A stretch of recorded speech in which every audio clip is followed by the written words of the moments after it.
General matter की dictation number 22 start करते हैं. Start. India is a land of diversity, intermingling of different religions, creeds, provinces, and languages. In spite of 68 years of independence, the diversity of the country is not bound with a unifying force. There is a lack of emotional and national integration. Article 370 relating to Kashmir is an anomaly. It accords a special status to the state of Jammu and Kashmir. People living in a nation are supposed to have one law based on the concept of one nation. India is not a tribal polity. To unify country into one healthy nation, we have a constitution that gives equal rights to all Indians. Then why should uniform civil law not be brought into effect? Uniform civil code is indispensable for emotional and national integration. The fundamentalists have even gone to the extent of saying that Article 44 should be deleted. Article 44 enjoins upon the government to try to bring into form uniform civil code.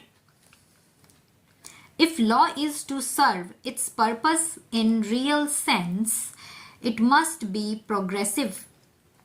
In 1955, Hindu personal law was reformed.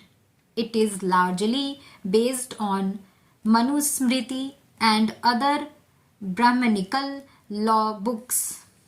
Before Reformation, there were many discriminatory and oppressive elements in it. Bigamy for men, sati system, child marriage, discrimination against women and Dalits were done away with. Varna system was abolished. Then why can the Muslim personal law not be reformed? The Muslim women in India are struggling for liberation, while in most of the Islamic countries they are emancipated. Jordan has abolished the triple talaq. Pakistan did the same in 1961 by enacting Muslim family law. There are scores of other examples. Two objections were raised in the Constituent Assembly regarding the framing of Uniform Civil Code.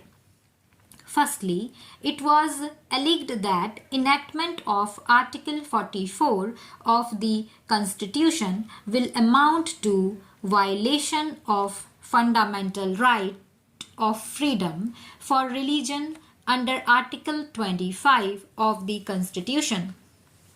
Secondly, it will amount to an attack on minority who were not ready for change in their personal laws. But both these objections stand no ground. How does a common civil code hurt one's religion?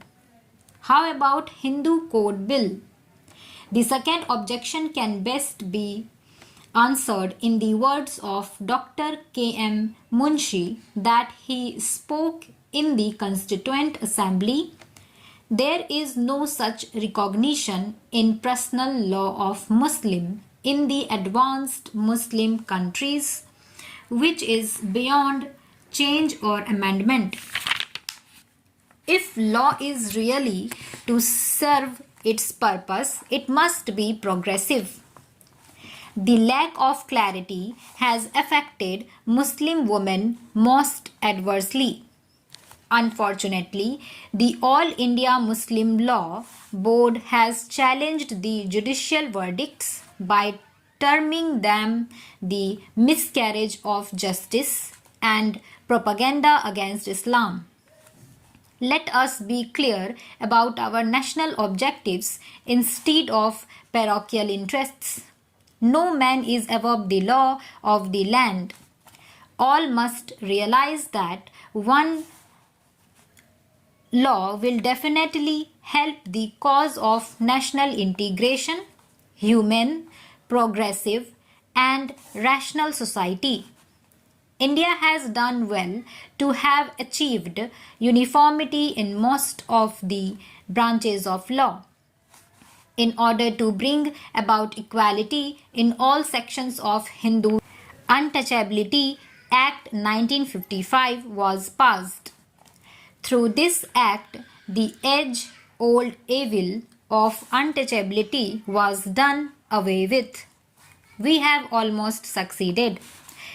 In Sah Bano case 1985, Supreme Court had held that a divorced Muslim woman was entitled to maintenance from her husband under section 125 of the Criminal Procedure Code.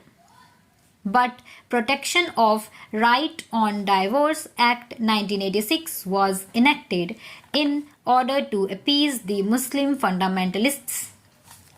It is quite clear that political parties are not prepared to annoy the minorities for fear of hurting Muslim factor in their vote bank. Some prominent Sikhs are also in favor of enacting a separate personal law.